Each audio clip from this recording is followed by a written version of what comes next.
Maxwell Starr's beer reviews on site here over at the Hammond River Brewing Company. We've just been having the hospitality of Shane over here, who's the main brewer and the owner and jack of all trades around here, and he's allowed me to try a sample of their was it Gammie California Common Ale, yep. A steam ale beer like Anchor Steam, and poured me off a sample into a brewer's batch little mug here, and I just had to review it. So yeah, it's if anybody doesn't know what a California Common Ale, the California Steam Ale is, or not had Anchor Steam before, it's like an atypical San Francisco style of beer. That's, you said it was brewed at higher, more like ale temperatures with the lager yeast. Yeah, so it's using San Francisco lager, which is a style of lager yeast, and it's brewed closer to ale temperatures, not all the way up to like normal ale temperatures, but with 62 degrees is what I fermented it at. So it gives a unique bready, nutty character. Okay.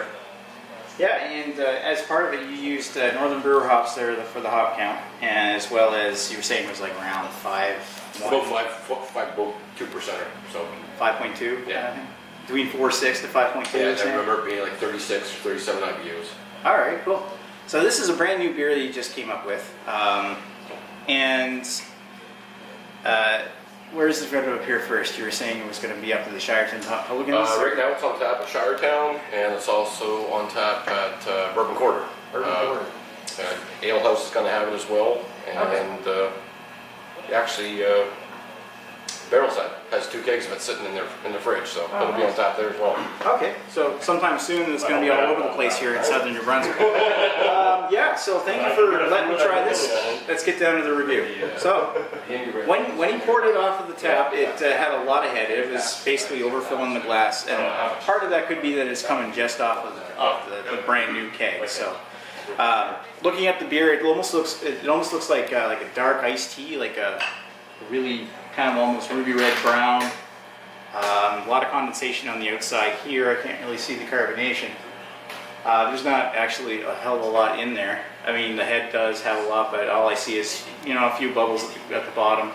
But, like carbonation might come out of it when I take first sip. So, yeah, let's give it a sniff.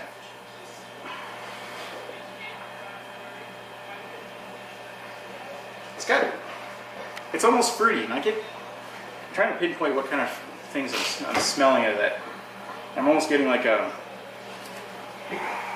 red apple, maybe perhaps like some kind of nut like almond. We got Donrig over here as well. What do you think? What do you think it smells like? Probably more enough.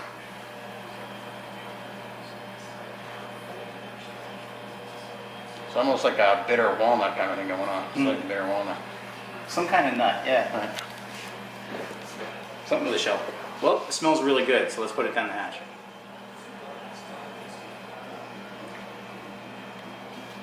So the first thing I get when I take a swig is I get that hops. They come rolling down to the back of the tongue and almost splash at the very back of the mouth, leaving a resiny bitterness.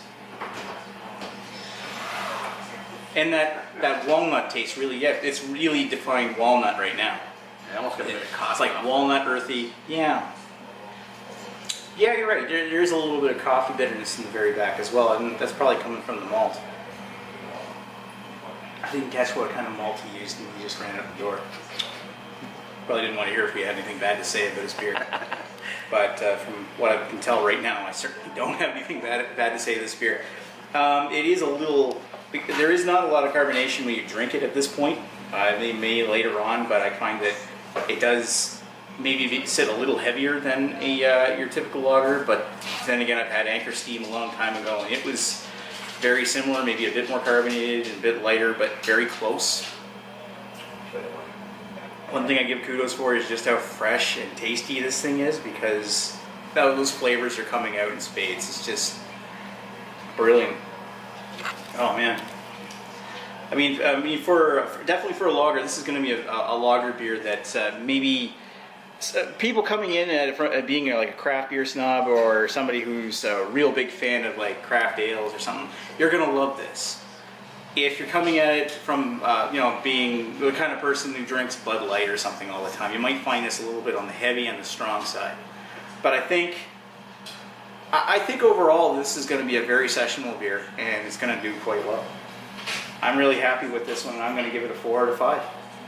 Very tasty. Yeah, I'd take 4 to 5 too with the background here. All right, we got from the peanut gallery, we got Tom saying 4 to 5.